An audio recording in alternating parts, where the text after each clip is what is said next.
Hi, it's Scott, ROCKFILE, back with another podcast review for you. Going to talk about the 1987 film, The Untouchables.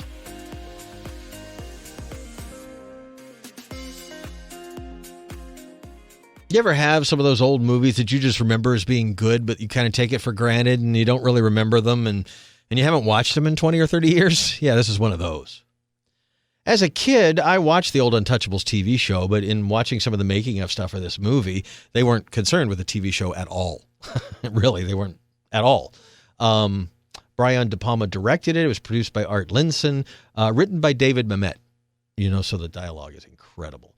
It's got an incredible cast of Kevin Costner and Andy Garcia and Robert De Niro, Charles Martin Smith, Sean Connery. Sean Connery won the Academy Award for supporting actor for this movie. It got 4 Academy Award nominations. But it's one of those movies that I owned it on Blu-ray. I picked it up last year, the Steelbook that came out for the 4K, because it's really cool. It looks like an old liquor bottle. The design is almost like a Jack Daniel's bottle or something. It was a really good idea for a Steelbook design. But it's not one of those movies I just go to. I go, oh, yeah, I want to watch The Untouchables. I don't know. I remember it being good. I remember enjoying it. I remember a lot of the big scenes, like the big shootout with the baby carriage and stuff at the end. But I literally haven't watched it in decades. It just sits on my shelf. So I had this 4K edition. I'm trying to go through anything in my collection that I haven't watched so I could do podcast reviews, right? And I had the time. It's only 2 hours long. I threw it in. I was blown away by it. I will not sugarcoat this in any way, shape, or form. It is a fantastic movie, much better than I remembered it being. I probably took it for granted when I was younger. 1987. There was a lot of great movies at the time. A lot of good stuff coming out then. Everything from Lost Boys to Fright Night, stuff that were in my wheelhouse. Highlander, it was a big time, that 85, 86, 87 period, for some really great movies that have stuck with me all my life. But Untouchables is one of those. I like everybody in it. I like who made it. I like, watching it now. I sat down and, I'm going to watch this I'm going to pretend like I've never seen it, even though I've seen it. I saw it in the theater back in the day. And I'm just going to, is this a good movie? Is it one of those that I just accept it as, right? So I sit there, and as the credits are rolling, the costumes are by Giorgio Armani. Really? They got Armani to do all the suits in the movie? It's a $25 million film, and at the time, that's a lot of money. Star Wars was made for about that. But it went on to gross over $100 million, 4 times its budget, so it was a huge success at the time. That it was nominated for 4 Academy Awards, that Sean Connery finally won one, all that and more. But watching it now, dry, didn't watch trailers, First of all, it's an amazing-looking 4K. Paramount's done an incredible job on the film. It's got a little bit of film grain. It's been restored from a 4K negative. It's got a Dolby Atmos soundtrack that's surprisingly good for a movie of its age. So the 4K review is buy it immediately if it's one of your favorite films. You will not find a better, more filmic, more originally organic looking theatrical print on 4K Blu-rays these days. It is a 5-star transfer, and I'd say 4.5 to 5 on the Dolby Atmos. I was shocked at how good the surround sound sounded. The music sounded so good. Ennio Morricone did the music, that I could tell the difference between the electronic stuff and the orchestral stuff. And there was one little chase scene towards the beginning of the movie that's very electronic compared to everything else as orchestra and horns and stuff. And it stuck out. It was so clear in the mix because, I don't know, in years past, I've just not paid attention. It's a good score, and it's got a rousing score. There's things De Palma did to make things more theatrical. Turn a group of scenes into a montage and put a swelling music under it and have it be a rousing raid on one of these liquor establishments. It really is where there's a few movies in history where everything comes together and the movie comes out better than it should have. You've got a great director, you've got great actors, you've got great music, you've got a great script, you've got great dialogue, you've got a great cinematographer. So it should be a great movie, right? But this is a better than great movie. This should have been nominated for more Academy Awards. If you're not into 30s, if you're not into Prohibition, if you're not into cop movies, it's still one of those movies. I talked about this with Dungeons & Dragons and a few other movies recently. There are movies these days like Barbie, like a Marvel movie, that's made for a certain audience. It's made for somebody who's a fan of that thing. But it's not a mass appeal thing like the old Indiana Jones movies, the old Star Wars movies, the old Lawrence of Arabia movies. The movies back in the day were made for everyone.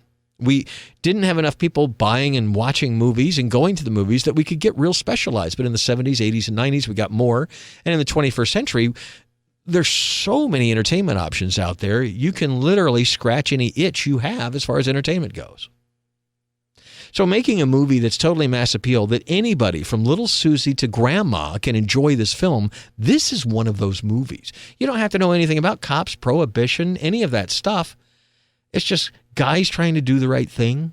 It's got comedy, it's got heartbreak, it's got sorrow, it's got happiness, it's got good patriotism, it's got, and you got Robert De Niro just doing a wonderful job. He was the first choice, but not the first guy that got the gig. And it turns out he does an incredible performance. He disappears as Al Capone. I thought Kevin Costner, this is a young Kevin Costner. He's just coming off some things, and they thought he'd be a great Elliot Ness. And to hear him talk about the movie, they have some archival interviews with the characters when they were filming, with the actors when they were filming the movie back in 1987, and how they're talking about things. He's a young actor, and he's talking about the piece and how they're going to get these emotions out, whatever. And it's like, it's nice to see them when they're not the jaded movie star later on, 30 years down the road or whatever. But again, I'm blown away by how good this movie is. And I'm a Brian De Palma fan. I think he's made some great movies, and I think he's made some kind of trashy movies, but overall, most of his movies are pretty good. I think his Mission Impossible is the worst out of all the Mission Impossible movies, and it's still good. I thought some of the 80s stuff he did, like Dress to Kill, I thought those were really good. And Body Double is one of my favorites from him, but that's getting onto the more trashy side. Everything came together. The director was at the height of his powers, the score, the actor, just everything. It's a lightning bolt, this movie.